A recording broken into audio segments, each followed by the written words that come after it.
What's up, y'all? How y'all doing? Been a while. It's that time of the year. I'm just DeAndre, but if you're watching, see my avatars up here, the Crown Prince of Petty. My avatar is paying homage. What's going on? What's going on? What's going on, Shakira Black King? What's going on, man? Paying homage right here to what's going on? Paying homage right here to one of the Black Kings of England.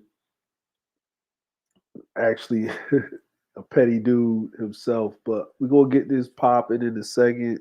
Waiting for y'all to come in. We're gonna chop it up a little bit while you getting ready for your workday. Getting yourself ready. It is currently 9 p.m., like 9:37 p.m.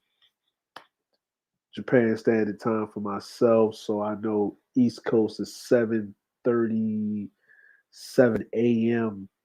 East Coast Standard Time. So as you get ready for your morning, getting on it, you know what I'm saying? You already passed hump day, you about to go into Thursday, you're almost at the home stretch. You can feel the tingle of the holiday season coming upon you where you got to get around family members, people that you like, people that you got to act like you like. But we're going to talk about a lot of that. But let's get into a little bit of this Al Green.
That was our wonderful elder Al Green with Love and Happiness.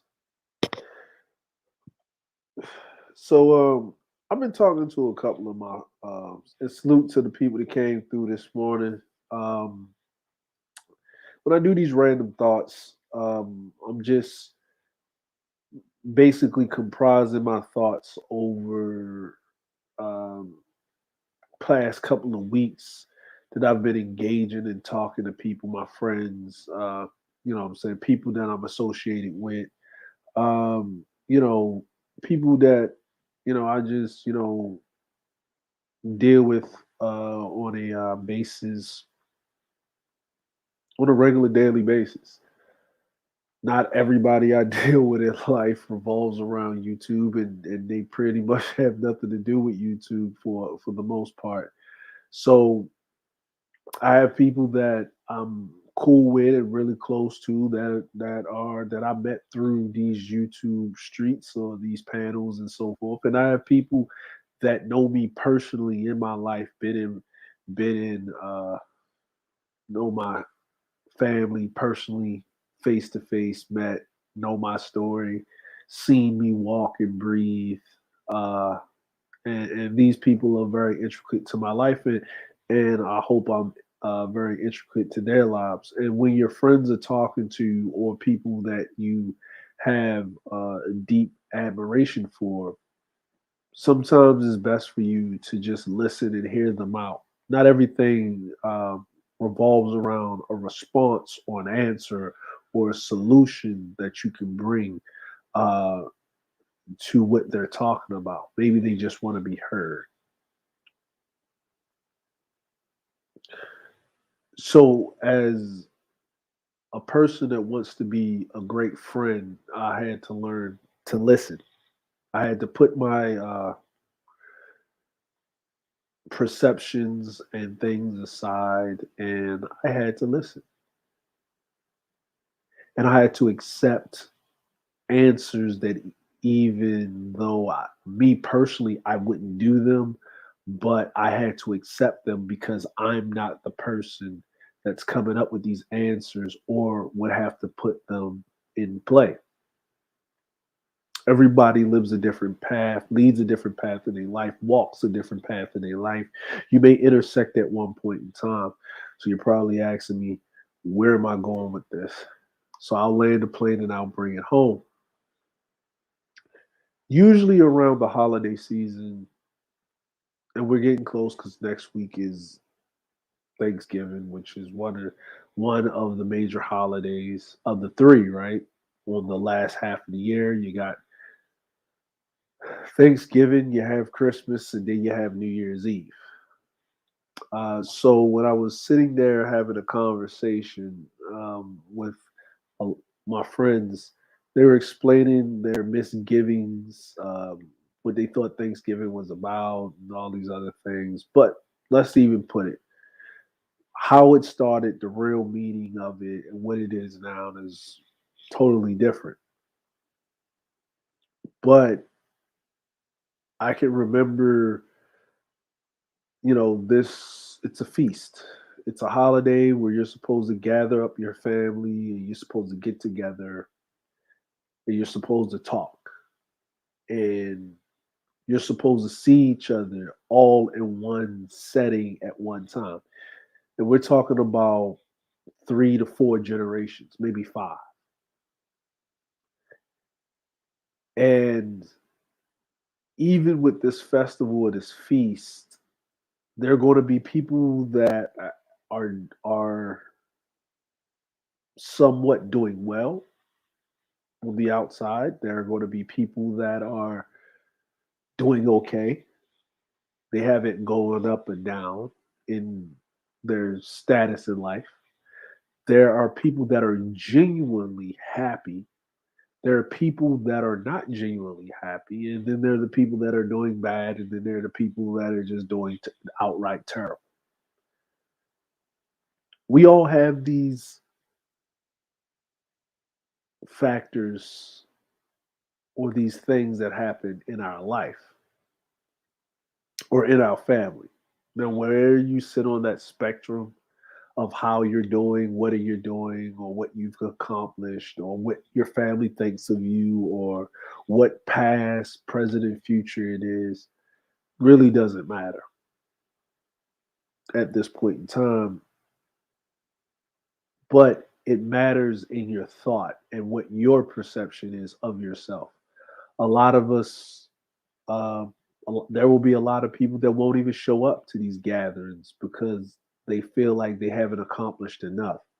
There are a lot of people that look forward to these gatherings so they can show how much they accomplished. There are people right now that this time of the year last year were walking this plane of existence, and there are people right now that are not. We know what the elephant in the room is, so we think about it, or we may have forgotten it, or we try to forget because maybe it hasn't really affected us other than in our pockets. But for a lot of people, it affected loved ones and people that they cherish deeply that are no longer on this plane of existence, for however way you want to feel about it. But the holiday blues is just that. We think about all the things that we don't have, and unless something granular happens, if we get something that we always wanted, then we feel blessed for a brief moment, and then we go back thinking about the things that we don't have. We think about the relationships that are toxic, or the relationships that don't work well, or the problems that we have with other people, but we don't think about those good relationships and those good friends and those good loved ones that we have a tight bond with. We worry about fixing 3 to 5 bad relationships, but not improving on the relationships that we have that we think on our perception that are great, or seeking out new relationships and meeting new people, getting outside of our comfort zone.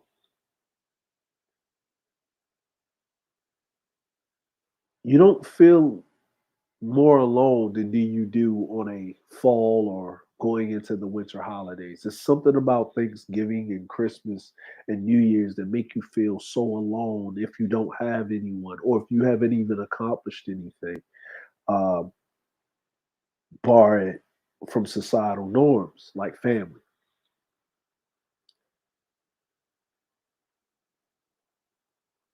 So let me explain. From 93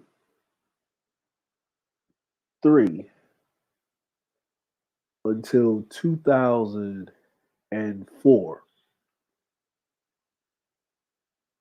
that's 10 years. And you're probably asking me, what is 10 years? What's going on, Mike B? Salute to you, brother. You're probably asking yourself, why am I putting these out here? 93, April of 93 is when my mom passed. My mom was born in May, so she didn't make it to her 35th birthday. I was 12. I was in seventh grade. And Mother's Day came, and I felt alone because I didn't have a mother to say Happy Mother's Day to. Now my father passed uh, when I was about 8 or 9, but I really didn't have a relationship with him because I didn't know the man like that. Not that I'm bitter about it, but I had uncles and I had a stepfather and I had uncles and cut older cousins, and I had enough men in my life where whatever he could be as one man, them in a collective, good, bad, or indifferent, was more than enough to supplement who I needed to be or what I should strive for. I had men in the community that were mentors and so forth. So that didn't phase me too much. Would have been nice, but it just didn't, phase me too much on that. But I didn't. Uh, that's when I felt it a little bit, but I really didn't feel it until that Thanksgiving. When that Thanksgiving in '93 came around, I didn't. I really didn't feel it. No, it was '94 actually. Actually, it was '94. I'm sorry. It was '94. Um, and oh, no, no, I'm sorry about that. It is '93. I'm thinking about the date. Sorry, 40 years old, brain getting foggy. But it was '93. And the thing about it was, while I was thinking so much, yeah, okay. Sorry about that. Yeah, it's '94. I went to high school 95, 96 school year. So it was '94. So it was, yeah, '94. So sorry about that. I want to make sure I get my dates right. So now when I'm sitting here and I'm thinking, so '94, Thanksgiving,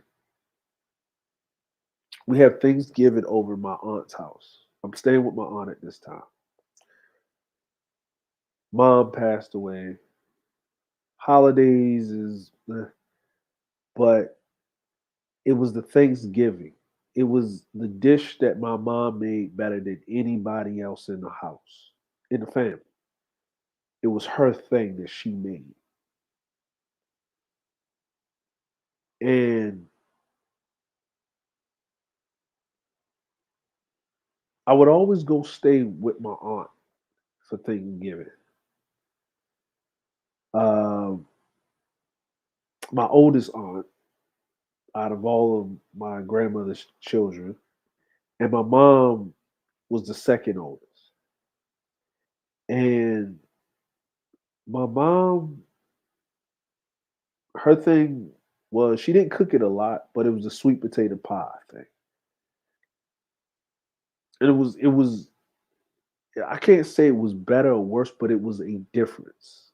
It was a difference because everybody complimented my mom on her sweet potato pie, even my grandmother. Because it's always the grandmother to give you the seal of approval when you done made something, right? Because they don't measure things. They just, and my grandmother was a cook. She was actual a caterer. So she had all the catering stuff. She could cook. She always did all the church functions, everything like that. And everybody would compliment my grandmother. When they would end of the year, they would go fasting. They would do fasting. I think the end of the beginning of the new year, they would do a fast because Christians, Pentecostal, they would do the fast, and she would make this soup that looked like water, but you could taste everything. You could taste everything. And she would make this soup over 2 days. She had this this bread, these biscuits. My grandmother had these biscuits.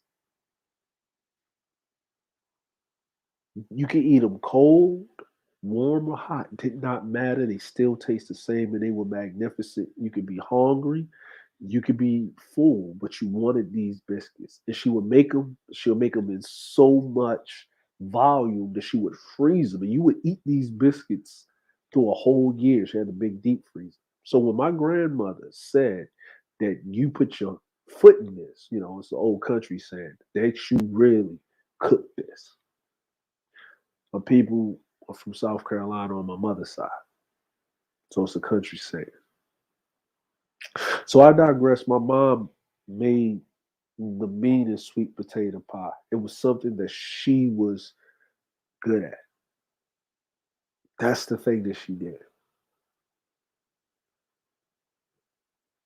And I didn't realize that she was gone. I knew she was gone, but I didn't feel the weight of it until I got a slice of sweet potato pie and it wasn't my mama's. No one could replicate that. That was gone. Now you may think that's kind of crazy, but what I have to say is that I knew it wasn't the same. I knew someone tried. And then they let me get the first slice of the sweet potato pie as if they everyone knew what was missing. And then they waited for me to give the seal of approval. And I couldn't because it wouldn't have did it justice because my mama didn't make this. And you know she didn't make this. And, and I walked out of I remember I walked out of the kitchen, I calmly took my plate and I went outside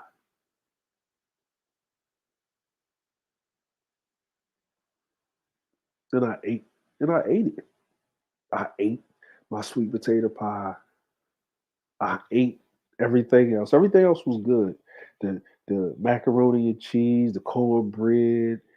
My grandmother made this mean. She always made two turkeys. It was the barbecue turkey and it was the regular turkey. Of course, the barbecue turkey was destroyed. The regular turkey, you know what I'm saying? Thanksgiving in a black home is always everything else but the turkey. Really, you pick it on the turkey feather, right? You know what I'm saying? Always pick it on the turkey.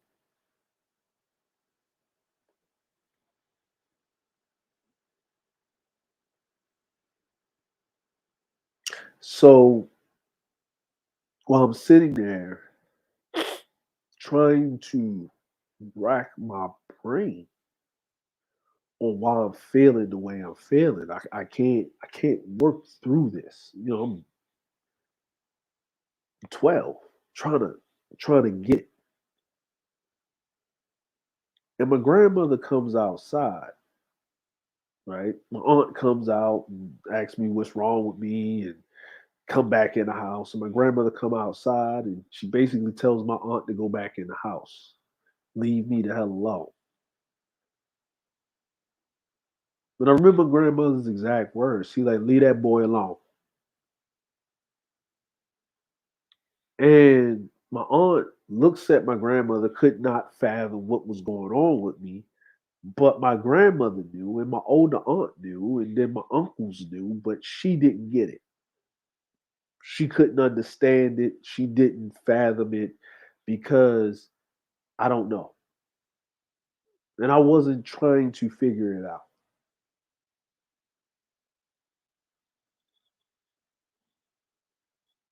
So my grandmother did something that I didn't realize that I needed. She walked up to me, she took the plate, and she said, boy, go ahead and cry.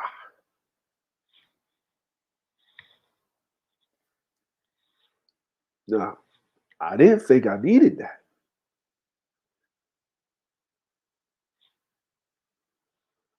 but I did.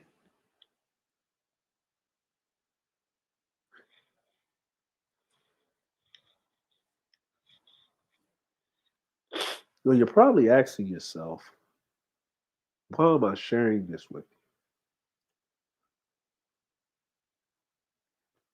I'll tell you why. When I've talked to my friends, a lot of them are men, and a lot of them are women, but we all have this problem when it comes to family, especially us as black folk. We like to take our emotions and we like to stuff them down into a box. And we like to put them somewhere, like they're locked away into this, like this Pandora's box.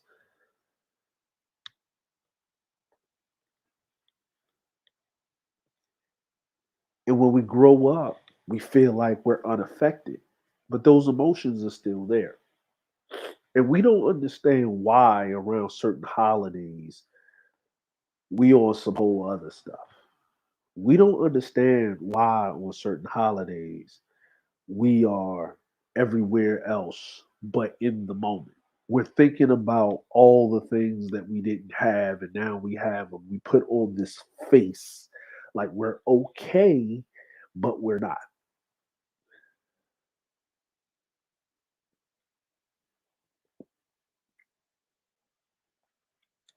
We walk around with this bravado or this egotistical urge or the stewingness of not understanding that holidays aren't just a cover or a mask to put on to show that you're happy, but you can also show that you're human. And then there's a moment where there are people that are no longer there that have been very important in your life and that you hold some type of emotional attachment.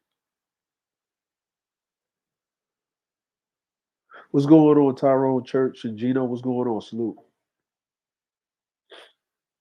A lot of times we get on these platforms, or I'm not even going to talk about that, but let's just talk about not on these social media platforms, but what is your relationship with people that know you, that grew up with you, that know you, friends, family, play cousins. We call them play cousins. They're so close to the family, they might as well be family. Like, how is your relationship with those people that know you? Are you putting more emphasis on relationships with people that you've never met a day in your life, probably will never meet or sit across the table in front of you within arm's distance, than the people that are actually in your life? Are you giving people that you'll never ever meet in real life more leeway with your time and your emotions than the people that you can physically touch? You have to ask yourself those questions because I ask them all the time. Now, from 94 until 2004, now you're probably asking me, why are we going back to this date, this year? November 94, Thanksgiving of November 94, I felt the most alone I ever felt in my life. 12 years old, and it didn't get better. Christmas wasn't better. New Year's Eve wasn't better. Birthdays wasn't better. I was reminded each time. I graduated high school. It didn't get any better because she wasn't there to see me walk across the stage. Um, she wasn't there for prom. She wasn't there. Um, she wasn't there.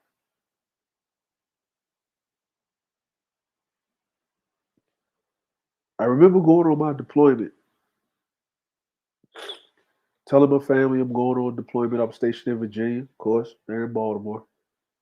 I remember taking 2 weeks to travel across the Atlantic, seeing all of these places, going to these places, every place that I went, Spain, um, Tunisia, Malta, Greece, uh, Italy, France, Croatia, first United States military uh, force to pull in to Croatia after the Bosnian Serbian War. Beautiful place. hitting Turkey, Haifa, Israel, all of that.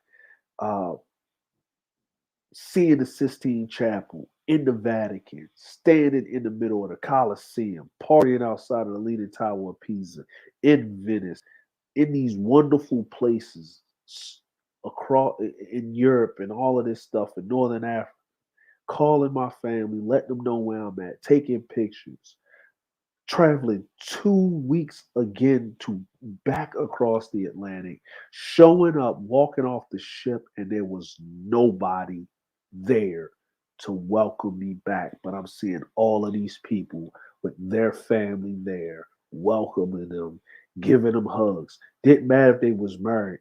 Guys my age, they family was coming flying all the way from California. They was it didn't matter if it was black, white, but my family lived 3 hours up the road in Maryland, in Baltimore, could not bring their butt down just to see me come back home, and I gave them the dates. Fucked up.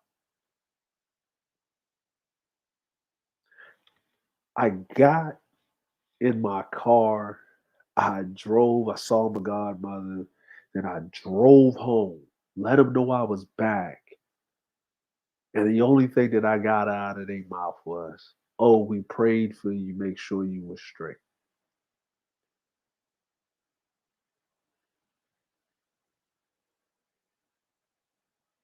And this was June of 2001.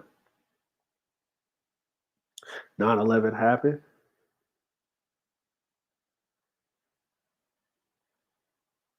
Then I went home for Thanksgiving. After that happened, because 9/11 happened, we came back, and then I went home for Thanksgiving. They felt a little bit seriousness of my job or what I did in the military, but it was still the, the same. And I played my position. I watched. I started watching them more and more. I started looking at, are these really my family members or just their people that I just happen to be settled with fate that you call family? There's a difference between family and people that you settle with fate that you call family. Totally different. And I started to realize that people that wasn't my blood, that people that I had interactions with, I was more closer to the guys that were at my command, that were my quote unquote battle buddies. We would do more for each other than our own families would do for us.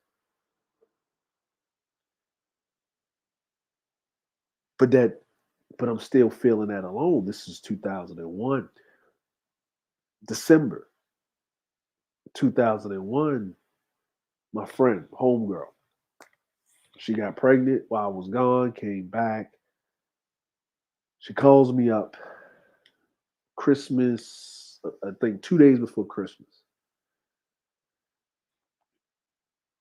She she had to give custody of her child to her mom in Texas because she was still active duty. And her mom and sister was going to take care of her baby because she had an apartment and stuff like that. But her ship, she had to go to another ship because they put her on shore duty because she was on maternity leave. So the guy that got her pregnant, the baby father, he wanted shit. So she asked me to go by her house, to her apartment. Now I was staying with my homeboy that was on the ship, the same apartment. I was supposed to be going to Jacksonville, Florida, but I got my orders changed last minute. I'm being sent to Japan. So I rolled by just to check. Dude has three niggas, three chicks in her place where his kid's supposed to be, but it's not because okay, so it's just some ain't shit. What I mean? She chose the dude, that's her fault. They whatever. She know what she did. So I roll up and I say, bro, I call him outside. I say, bro, You know that your kid is in Texas. He said, yeah. I said, you know the kid is in Texas because she's dropping the kid off in Texas because she's about to get stationed on another ship. You know that, right? He said, no. I said, okay. Do you know you look bad than a motherfucker with a whole bunch of broads in your baby mama's house while your kid is over there because she has to sign over custody to her mom and her sister to watch the kid. So that means that both of y'all gonna be paying the mom child support. Do you get what I'm? Do you understand? And it dawned on him. He said, "Oh shit!" I said, "Yeah." So what I would suggest for you, man, is to round these niggas up and get them out of her house. Cause I ain't gonna say nothing. And I didn't tell him what went down. I said, roll out, bro. You need to roll out. Get these niggas out. So he gives me the keys. I lock up the place. So the next day I go there because she looked out for me a bunch of times. Took care of my whip while I was gone, made sure it was straight. You know, it was the last minute. I had to run to the ship. She took my whip, parked it at her apartment complex, started it up, make sure it was straight, didn't let nobody touch my shit. She hit me up. Her car broke down. I told her she could use the whip. You know, she gave me the receipt about her car getting back. My car was straight. Anytime I needed something, she showed up. Even the day I flew out to go to Japan, she took my whip. She dropped me off in my car, brought, you know, we had my car straight, and took my car to the storage facility for my vehicle. So she always looked out for me, always. So it was like me and her was cool than a fan. So the least I could do is look out. So I made sure me and my homeboy went through. We cleaned the whole house, make sure it was straight. She came back, and me and her was just hanging out. And it was Christmas. And she invited me over for Christmas with her and the homegirls. I was going to go home for Christmas to see my family, but I just didn't feel like doing it. So I show up, you know, I get something for a son, just, a little bear or something, right? Even though he's not there, she could send it. I left it in the packaging and whatever. Told her what it was, so she could just ship it off to him. But she brought me at that time it was a Movado watch for Christmas. Well, I think $300, $300, right? Got me a Movado watch, some Bulgari cologne, and had a whole meal decked out, laid out for a brother. And I got her something, little necklace thing, and like they got the little tester little thing, little kit. It's like 20 years old. You know what I mean? Whatever, right? And we sit up there and laugh. We exchange gifts. We sat around in ugly sweaters. Her and her homegirls there, my other homeboys there. We all chopping it up. And since my mother passed, that is the first time in a long time I actually felt like the holidays meant something. I felt like the holidays meant something. So I go to Japan January uh 2002. Starting over from scratch, no house, no car, back on the ship. Yeah, overseas. So first holiday in Japan,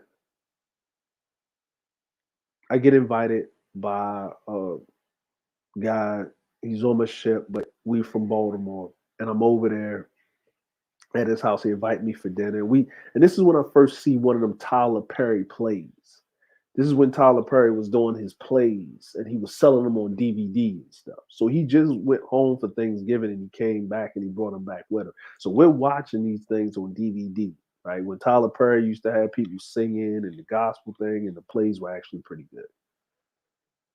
So I'm watching this, but it's like, you invited somewhere, but you can feel that it's all a show. And he was a good brother.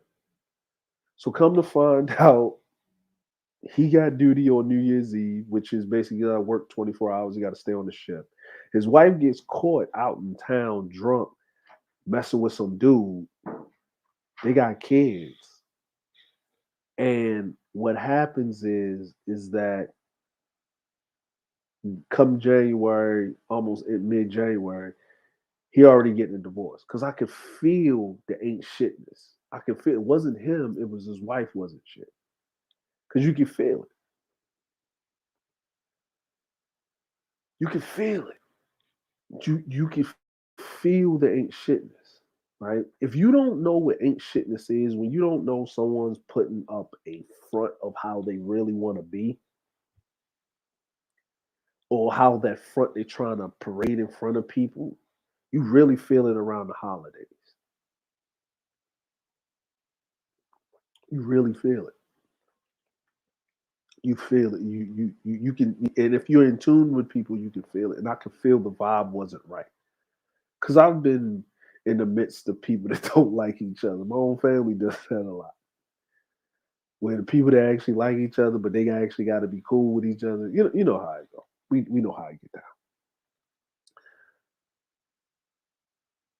So then I'm gonna fast forward. Now we're out of 2002. We're in 2003. We're in 2003, and the war on terrorism happened.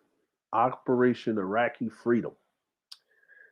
I then, from February until almost June, I spend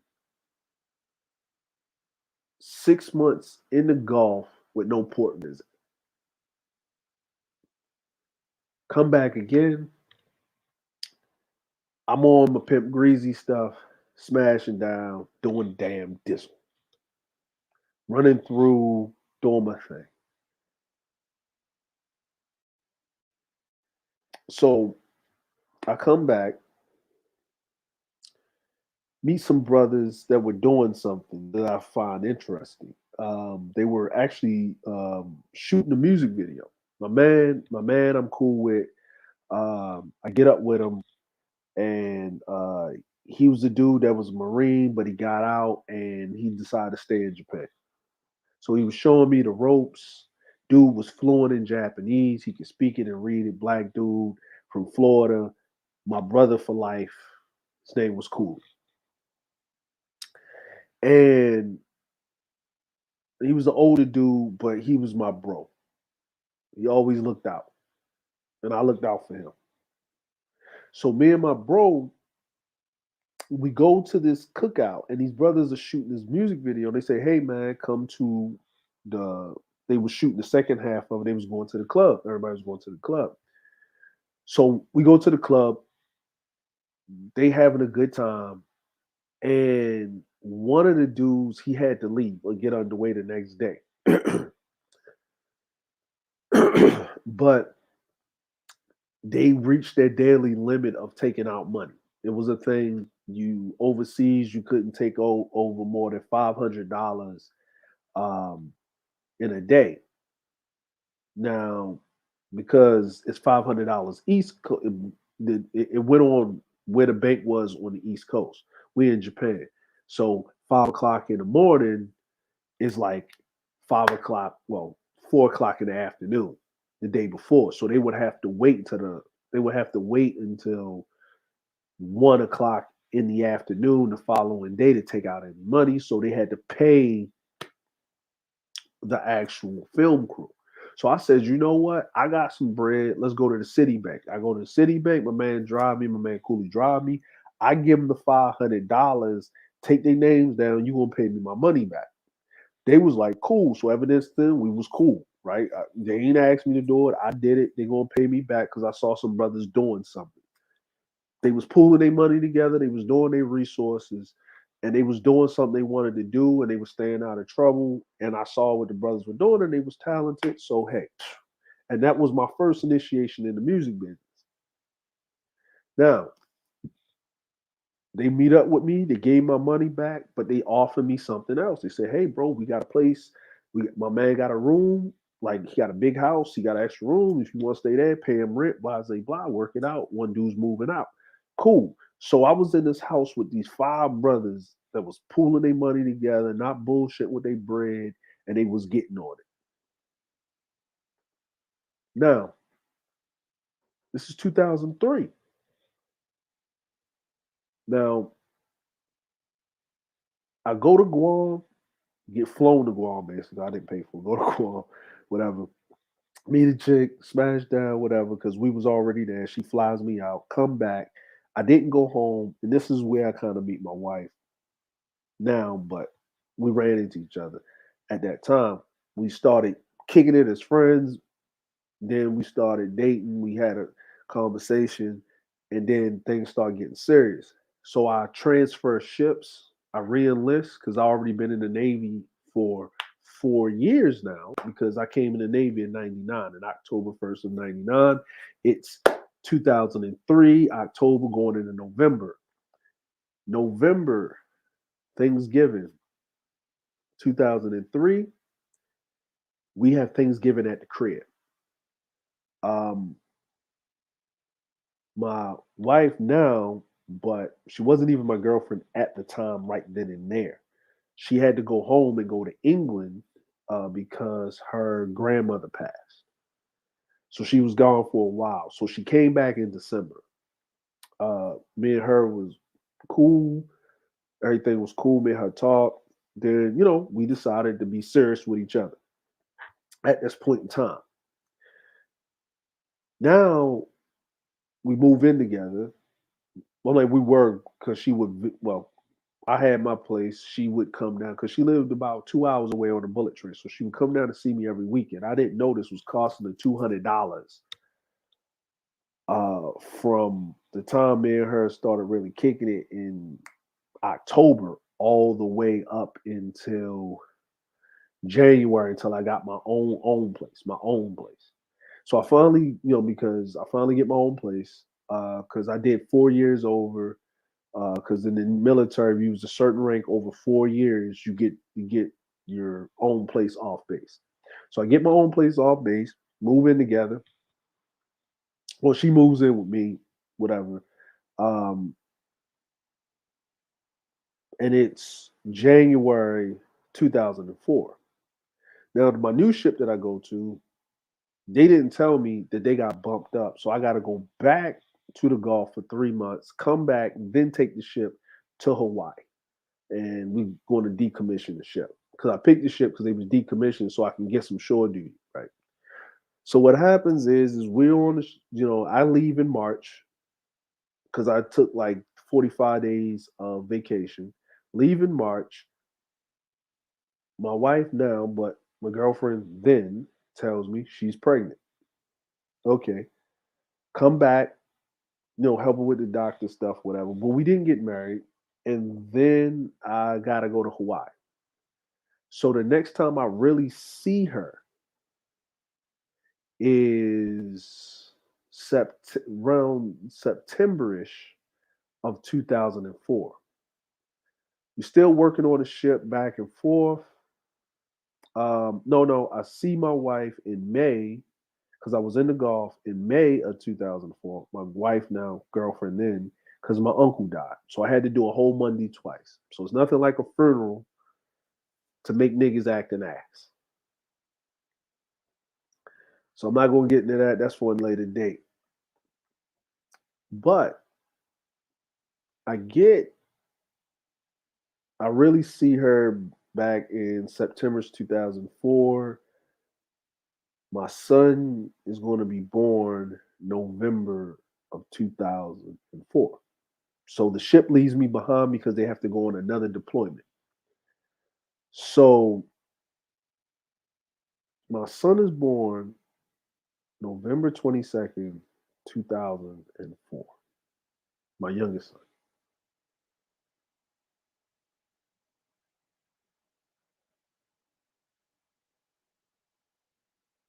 And the reason why I said is that from 94 until 2004, I felt the most alone in the holidays is because I had I had blood related family, but I didn't have family. And I'm just saying this from a male perspective.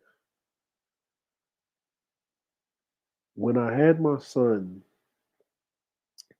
in 2004, my youngest son in 2004, when he was born, and I held him,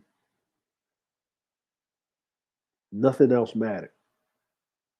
Nothing mattered. Like everything that I did, my accomplishments were to be an example of what to do, and my faults or my losses was to be an example of what not to do. Everything in life revolved around him and keeping the family together. But that Thanksgiving, because my wife gets out of the hospital a couple of days later, even though it wasn't a grand feast, even though I didn't have these big Thanksgivings and all of this other stuff, especially at that time, it didn't matter because this was the first time since 94 that I felt like the holidays actually meant something. Like it wasn't a thing of feeling low and blue and why can't I get it right, or why am I alone? It wasn't none of that. Didn't matter her, didn't matter what happened with my. This is a life. This life is what I help procreate to me. This is my family, and how I treat this life or what I do by my association with this life is the close it is family. Like it's a difference. I'm a parent now, so it's different. It's a different beast. It's a different thing. It's a different connotation, right? It's something that you can't put into words. But if you really are a true parent, if you really hold if you really hold things to the utmost and you want to be there for your kids, and you ain't thinking about all the rigmarole and all of the nonsense. It's a scary, but it's the most serene and most peaceful place you possibly could be as a man, as a father, that in the holidays, you're holding a life form that has to depend on you for everything. It's a scary thing, but it's like your purpose in life. No matter what you accomplish in life, to be able to procreate and to hold that life, and especially I don't have daughters, but I have sons. It's just I don't know, I mean, everybody's different when they got a daughter and they a son, but I'm just saying it's just a different mindset.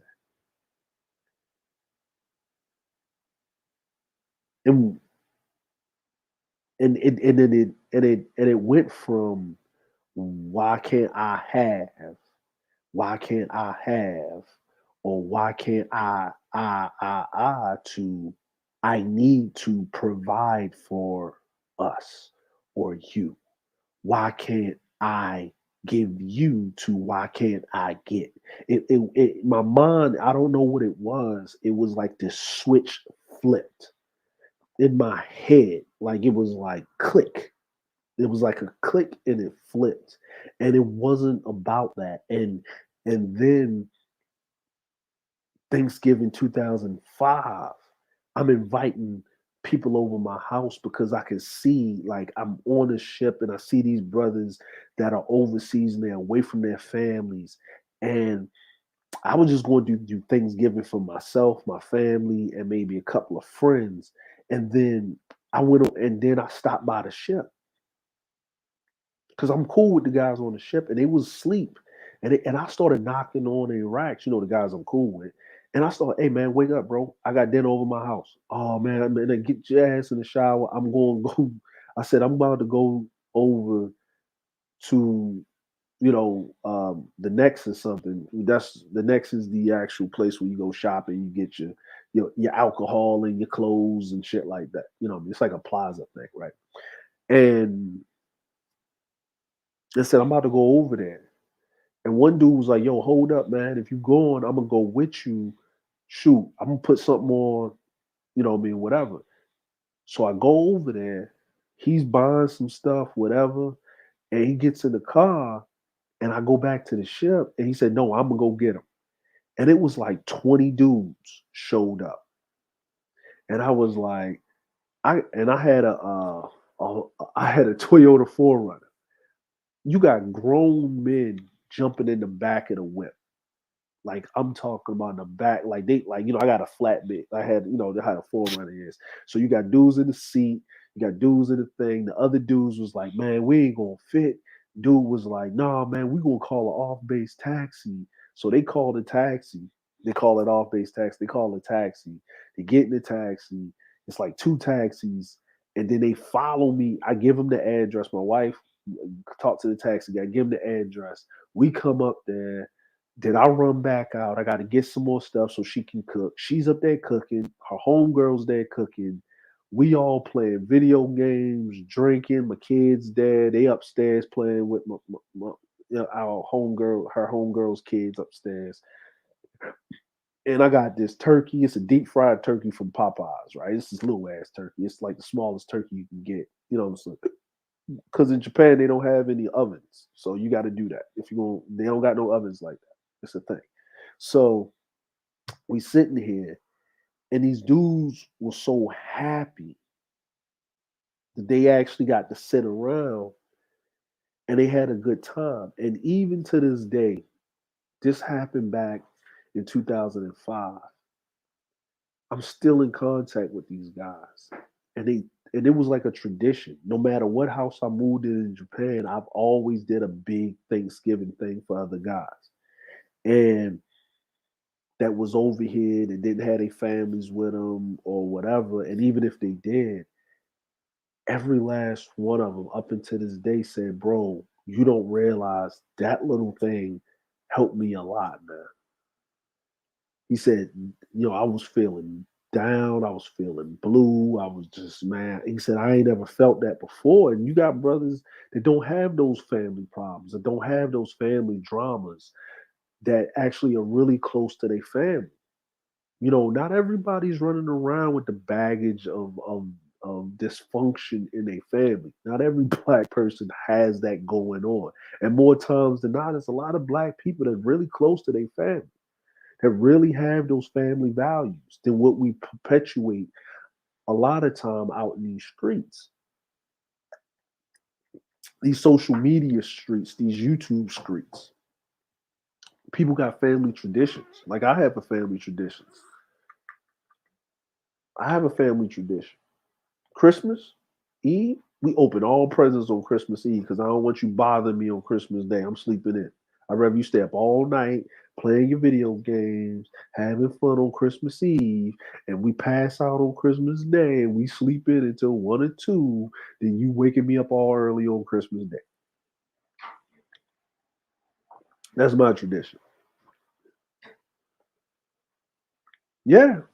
Yeah, Tyrone. I think it is. It is. It is.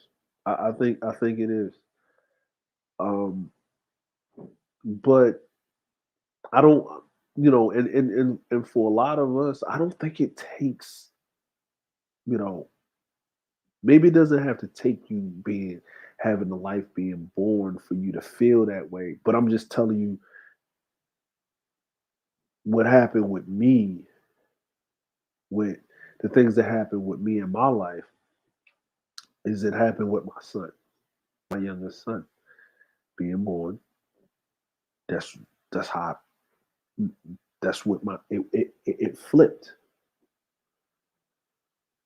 It was a switch that just clicked with me about these holidays and how you can feel depressed and you can feel lonely, or you can feel as though you're inadequate, or you can feel as though that you missed the mark, or you aren't doing as much as you possibly can, or you should be doing more or better, or what you don't have instead of what you do have.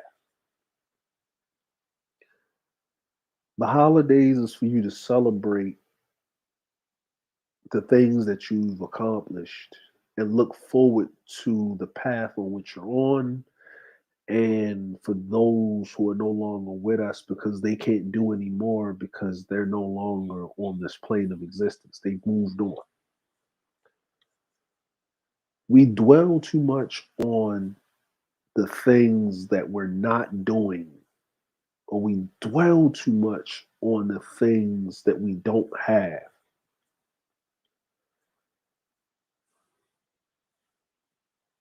You know what I'm saying? And it's also to take a break. What's up? Tyrone said, I don't celebrate the holidays because of the namesake, by to keep the tradition my family has. And and exactly like it's totally, you know what I'm saying? Everybody has their own thing. You know what I'm saying? However, traditions, even those like certain things, traditional wise. Like my mom didn't believe in Christmas trees, but my aunts did. My aunts had Christmas trees in their house. That was the thing with them, putting the Christmas tree together. As much as I felt alone during the holidays. There's certain things that my uncle was a very. I'm talking about this man. This man was very, his music catalog was ridiculous. He introduced me to rock music. Like what I mean, to me it was just rap and hip hop and gospel, and he put me on rock music and all kinds of stuff, old school doo wop, and he would play Smokey Robinson, like, and all like the Christmas stuff, like from the 40s all the way up into the present. Like, what I mean? It was a thing. And they would make gingerbread men and all this other stuff, right? But it was their thing, but it was their own tradition in that household that I was able to see. But I still wasn't a part of it because I wasn't there from the beginning and the onset, you know.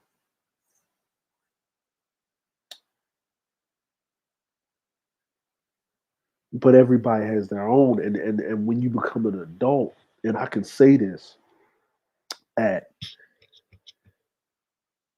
I can say this as a man now, the man that I am now, I can say this is that at 40 I started being able to put those traditions and start doing those things at 25.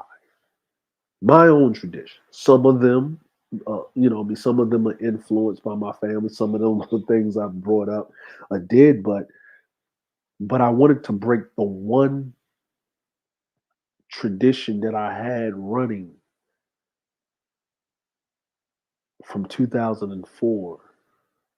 I mean, from '94, and that was the depression and the loneliness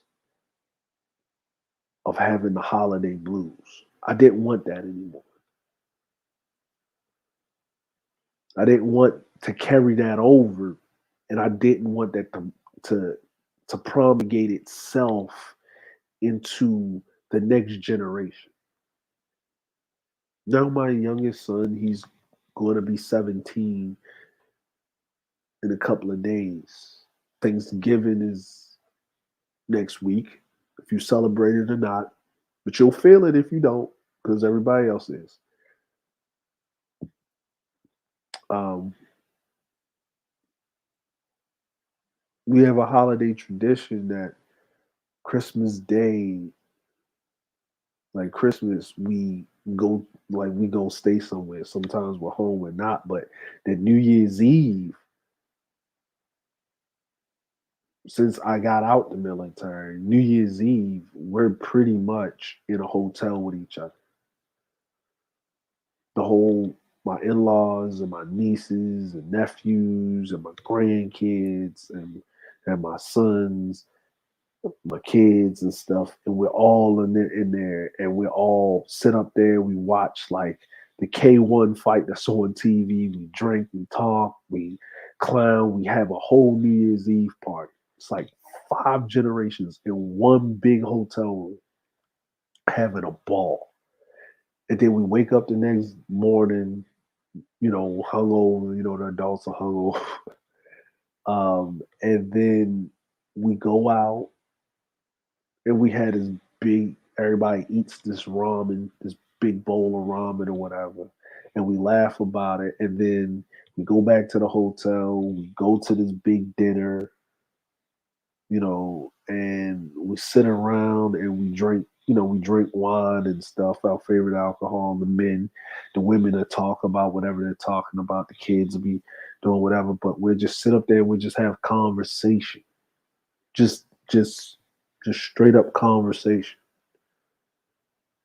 And this is the tradition that we have, that that those holidays, those times that I spent overseas, those times that I spent on deployment, those times that I felt probably the most alone I ever in my life, that 10-year time span of 94 to 2004. I still know that those exist, but those are a thing of the past, because I'm not worried about I and why I feel this way. It's more about I don't want my kids feeling the way that I felt. I want them to have some type of tradition. I want them to have the thing that they're loved in the home, that they feel a certain way, that they know that when they grew up, that at the very minimum, the holidays was something to remember and to reminisce on and to have a good time, and they didn't have to worry about not having, not wanting, not needing, at least around that time, because it gets very dark for people around that time. Their losses become magnified. Their failures become magnified. The dysfunction becomes magnified. A lot of things happen.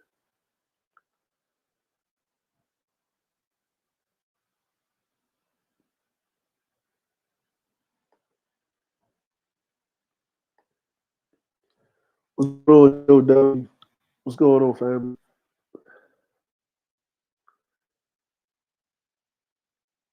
So, what I would say is, don't necessarily. This is just my opinion. You can take it however way you want to take it.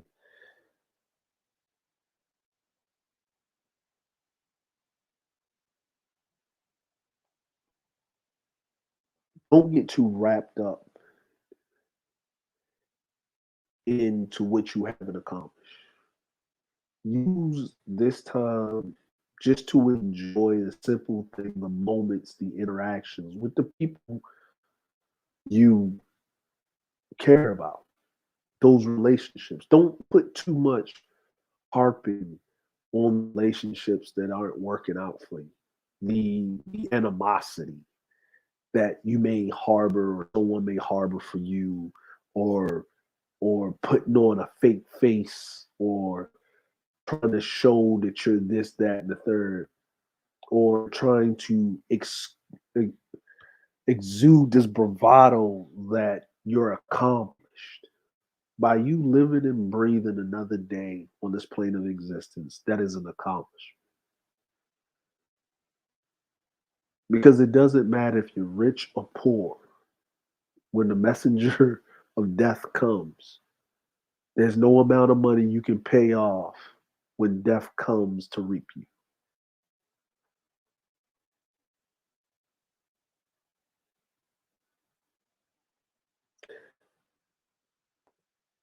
I'm just saying, is just a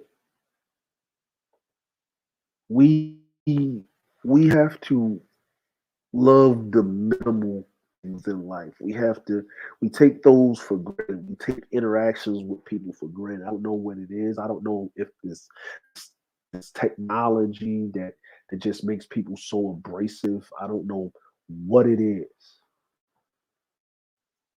that people feel the way that they feel about certain things.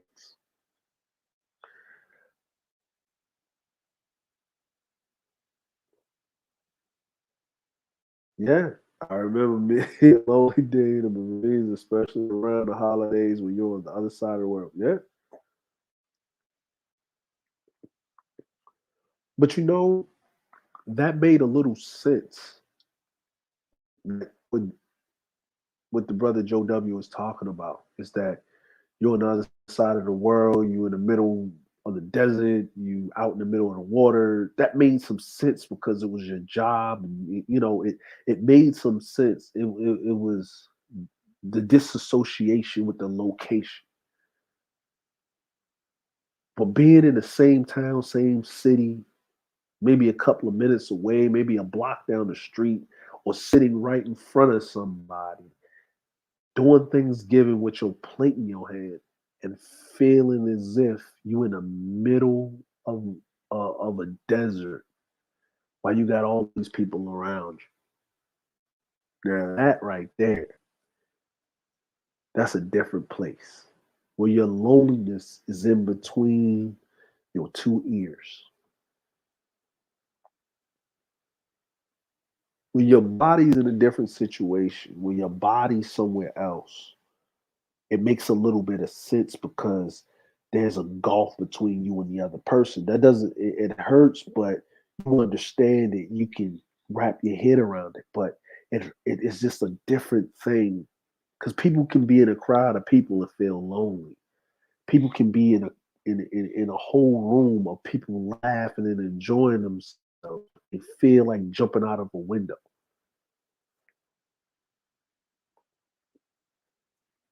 And that's why and as much as we talk about what we ain't doing and as a people and whatever, this is a very serious thing and a topic. And I don't feel like that, and I stopped feeling like that a long time ago. Like I said, last time I felt like that was like before my son was born, my youngest son. But I know there's people that feel like that. I know there's a lot of men that feel like that. I can't speak on women because I'm not a woman, so I only speak on men. It's a lot of men that are feeling inadequate. There's a lot of men that are feeling unaccomplished. There's a lot of men that are suffering in silence. And the older you get, the more the more of that reverberates and it gets louder because you can't move like you used to. You know when it's going to rain because your joints start hurting. Yeah, yeah. You can't. You walk in a room and you're standing there for 5 minutes and you forget what you was there for. And you walk back out and you're trying to fill out and you're trying to figure it and you're trying to say and this, that, and the third and why, and why. Why can't I find somebody? Why can't I do that? Maybe you, as a man, as a person, need to re examine yourself. Stop asking the questions of why. And you need to meet an assessment. And maybe you need to cherish the relationships with the people that you have that are on good standings. Maybe put more effort into strengthening those relationships. Maybe looking at why the other relationships did not work. And it's okay to accept that they don't work. Don't try to go and fix some things sometimes that's unfixable. Don't waste your energy a lot of times with that. Move on with your life. Teach it, take it as a learning experience. But those people that are in your life that you know personally, that know you, and those relationships, and get some people around you that will tell you what you need to hear, not what you want to hear.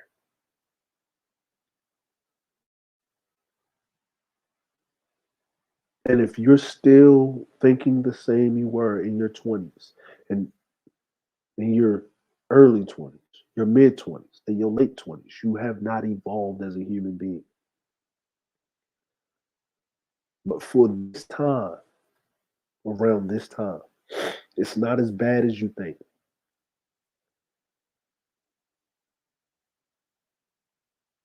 It's not. I just wanted to share that with you guys because we all go through something, and sometimes when we are talking about other people, we disassociate ourselves. So I wanted to share with you what my life experience was, just this, and where I've came from and what I'm working toward, what I'm working to, and what switched it for me and got me to a different level in my life, or different frequency. I look forward to the holidays instead of not. I had a conversation with my friend and I made a statement to him and I said, "You know, you've grown. You know, you're an adult when you stop looking forward to Christmas and you start looking forward to New Year's Eve."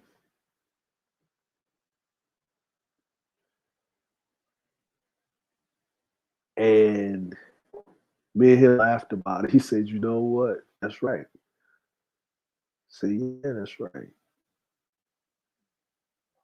You know, you're an adult when you stop looking forward to Christmas and you start looking forward to New Year's Eve. That's when you know you're an adult." Things were simpler when we were children, when we were teenagers. As much as we think that the world was unfair, which it is, and a lot of other things, you really feel the unfairness the older you get. And you see it. Now, that doesn't mean it affects you as much as it would another person if you're prepared for it. But nonetheless, it is what it is. Now, for that being said, for that being said, excuse me, for that being said, we gonna have a musical selection as we roll up out of here. Let me say some what's ups to some people that came through, and you know what I'm saying. Get something out here that's gonna be some more upbeat than what we was doing. Appreciate you. Say we got Sir Anthony came through, Joe W, Tyrone Church, and we gonna play some Mothership Connection. Light year group. Yeah, I'm gonna play some Bootsy Collins in the Parliament.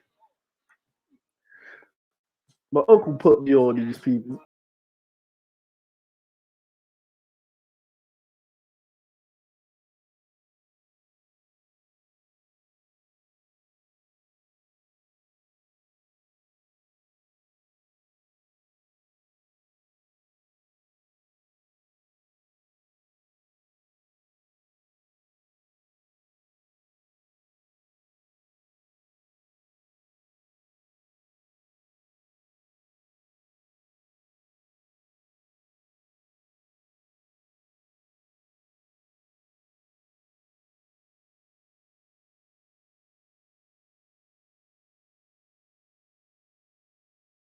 sometimes you gotta listen to this old. See, sometimes y'all gotta listen. We gotta go back and listen to the old school stuff, man.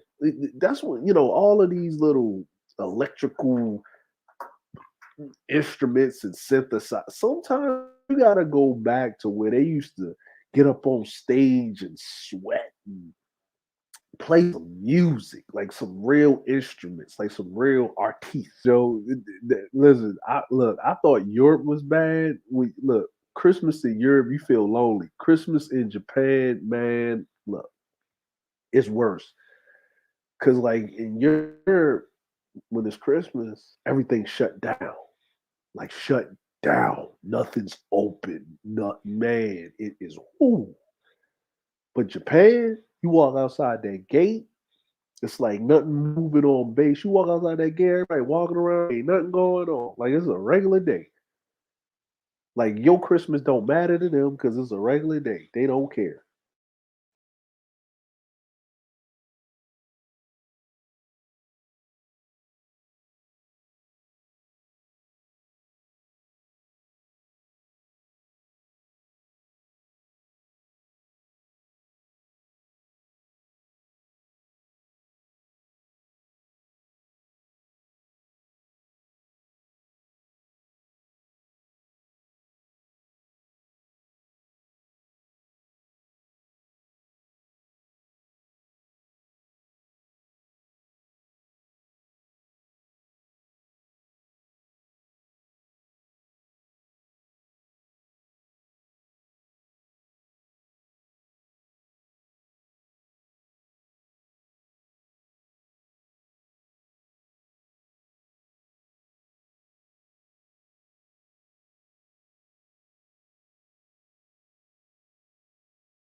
That was the Mothership Connection. Hope y'all enjoyed yourself, man. Just a little holiday message from the Crown Prince of Petty. Pinkies up. I hope you have a good holiday. I hope you get around your family. You know what I'm saying? If you're gonna be petty around your family, be refined, be a gentleman with your pettiness. But I hopefully you don't have to be petty. I hope that there's nothing ignorant that happens while you're around your peoples. Enjoy your holidays. Don't beat yourself up about it. And there's always a tomorrow to do better. No one will beg you to be great, but the world will hold you accountable. We sure will over here. Hail Grayskull from the Palace of Petty, the Crown Prince of Petty. Y'all have a good day. I'm going, it's like 11 o'clock at night here. I'm going to continue to listen to my slow jams. Y'all have a good peace.